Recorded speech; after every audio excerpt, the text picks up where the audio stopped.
Pare, napakainit pa rin, kaya gagawa tayo ngayon ng Pinoy Summer Desserts, pare. Uy. 3 ways, di ba? Siyempre, gamit ang CDO Sweet Preserves. Pare, kompleto yan. Meron tayong nata de coco, meron tayong kaong, pare. Ang una natin gagawin ay ice buko with kaong. Napakasarap ng pare. Simulan na natin yan. Meron tayo dito, pare, kayod na buko meat. Gawin natin dyan. Tapos, siyempre, napaka-refreshing na sabaw ng buko. Yun.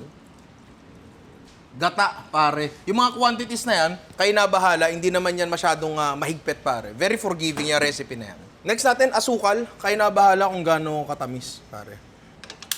Yan, tapos pakukuluin lang natin yan, tapos balikan natin mamaya. Parang gusto kong kainin ng ganyan eh. Pag kumukulo na, pare, lagyan lang natin ng cornstarch and water mixture. Yan. Kailangan lang natin palaputin niya ng konti para mas maganda yung texture niya pag nag-freeze, pare. Pag kumukulo na, tapos nakuha nyo na yung tamang lapot, para sa akin ganyan, goods na yan. Transfer natin sa isang lalagyan para mapalamig natin bago tayo mag-proceed sa ating next step, pare. So papaypayan ko muna to. Meron tayo ditong tray, pare, tapos meron tayong maliliit na plastic cups. Hindi talaga yan yung mold niyan, pero pwede nyo gamitin to kasi andyan lang siya mabibili. Tapos pwede naman itong hindi itapon agad. Gamitin nyo uli, kung pang-mold lang naman, di ba? Meron tayo ditong munggo pula, pare. Uy! Yan. Nalagay natin yan dito, sa ilalim ng cup natin. Huwag masyado marami, para dun sa mga taong may gout tulad ni Ian. Yan. Ang next ay ilalagay natin, pare, CDO, kaong. Tikman muna natin to. Pag may nagtatanong sa akin dati kung ano ang hangover cure ko, Oh. ay ko sinasabi kaong eh. Ba't kaong? Ewan ko, ganun lang talaga, pare. Sarap. Paborito ko talaga to eh.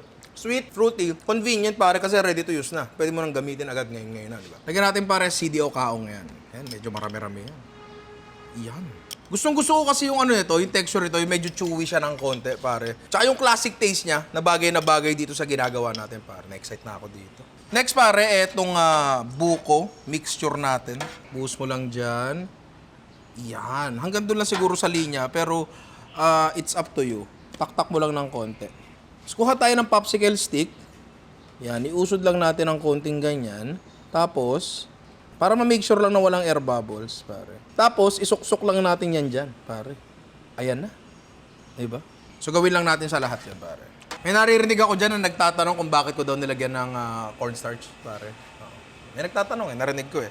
Ang dahilan kung bakit, para hindi masyadong parang yelo yung ice buko natin, pare. Yung hindi sobrang lutong, alam mo yon, medyo meron siyang slight creaminess. And yun naman yung gusto natin, di ba? Pero kung gusto nyo namang madalian, pwede nyo skip yung part na niluluto. Talagang pagsamasamahin nyo na lang, di ba? And huwag nyo kakalimutan yung CDO kaong natin, pare, kasi yun ang magpapasarap dito.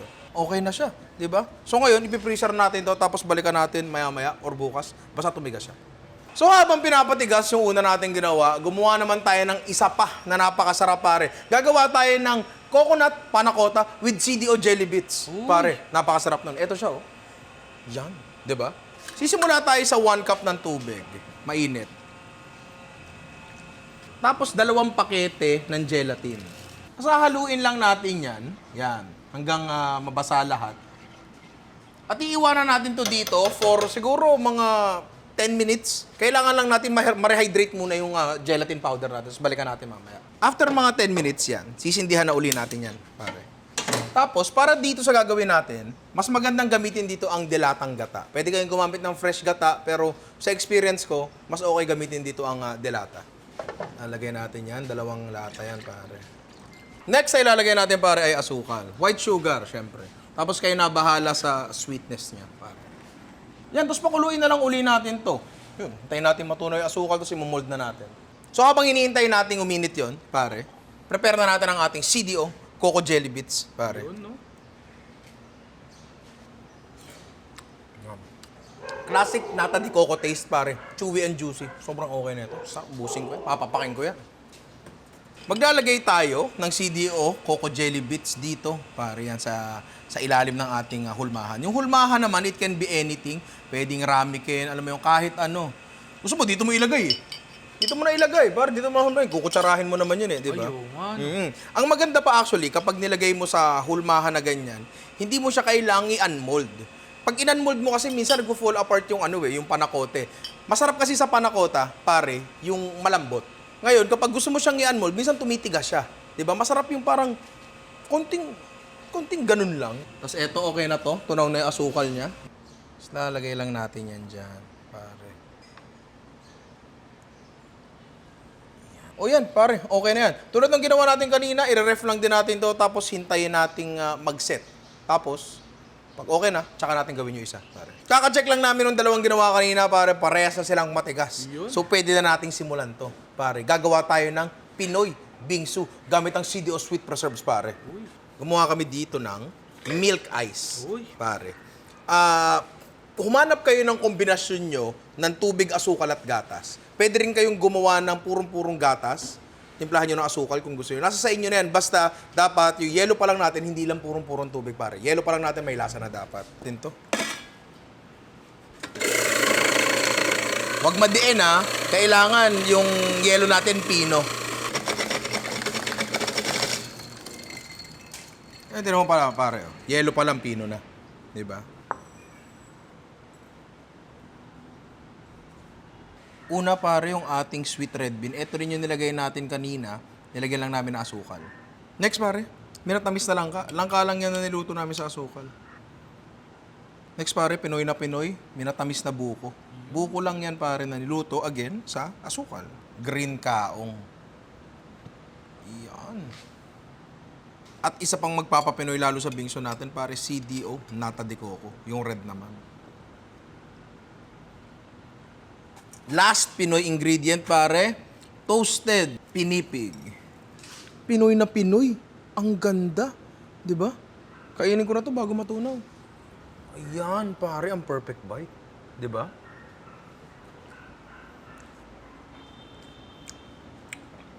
Andun yung classic taste na nakasanayan natin sa kaong at nata de coco, pare. And karamihan naman, well, halos lahat ng ingredients dito, pare, very, ano na sa atin very common Sobrang perfect for summer nitong combination ng ginawa natin kasi nandun yung halo-halo vibe pero mas premium ng konti, pare. Sarap na ito, pare. Iba talaga yung texture na nabibigay nung pinagsamang nata de coco at kaong natin, pare. Galing CDO yan, pare, di ba? Pag-check mo yung iba, pare. Pinakamaganda at pinakamasarap na garnish yan, pare. Tostadong nyog. Tapos kitang-kita mo sa baba ang ating CDO Coco Jelly Bits, pare.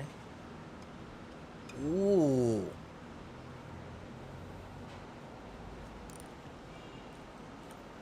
Pag panakota kasi parang gelatin lang dapat siya. Diba?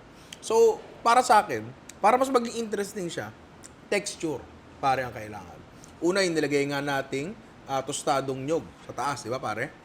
Ibang klaseng texture at mouthfeel yun And syempre, lalo na itong ating CDO Coco Jelly Bits, pare. Chewy, sweet, tsaka fruity. In contrast dun sa ating creamy na panakota mismo, pare. Ibang klase to. Direk, meron pa nito? Meron pa. Akin yun. Ito na, pare, ang ating CDO Kaong Ice Buko. Diba? Napakaganda. Ang tanong, matatanggal ba? Oh! Ang ganda, pare. Diba?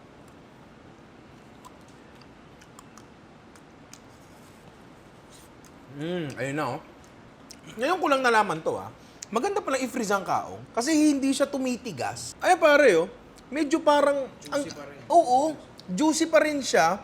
Hindi siya nagbabato na parang kailangan mong basagin sa bunganga mo. Ibe. Fruity, andun yung fruitiness and yung tamis niya na definitely nakakadagdag ng appeal dito sa buong dish natin, di ba, pare? Tsaka ang galing. Nung inisip kasi namin to, naisip lang namin, di ilagay natin sa buko salad, yung kaong. Pero ngayon tinitikman namin itong frozen na CDO kaong, iba, pare, iba yung texture. Napakadali nitong ginawa natin, pare, and napaka-rewarding din. Tinan mo, pare, diba? Parang naglagay lang tayo ng mga kung ano-anong ingredients sa plastic cup, tapos bigla ka nang may gato. Di ko alam kung may mabibili pang ganito ngayon I mean, meron siguro pero hindi na tulad nung araw na sa kanto-kanto may mabibili. So I suggest i-try nyo lahat ng ginawa natin dito. Lalo na to, pare, sobrang ewan ko. Sobrang ganda lang talaga nito. Siyempre, gagamit tayo ng CDO Sweet Preserves, pare. Sobrang convenient gamitin, sobrang versatile. Hindi lang yan pang halo-halo. Sobrang dahil pang pwede pag gamitin yan. 3 pa lang yung naipakita ko sa inyo. I'm sure, kayo mismo marami kayo alam, di ba? So, pwede nyo ako itag sa mga social media ko. Gusto kong makita yan, di ba? At syempre, kung gusto nyo i-try itong CDO Sweet Preserves, pare, available to sa lahat ng leading supermarkets nationwide and sa mga e-commerce sites tulad ng Lazada. Tulo pa. Meron na kayo ba? Akin. Salong.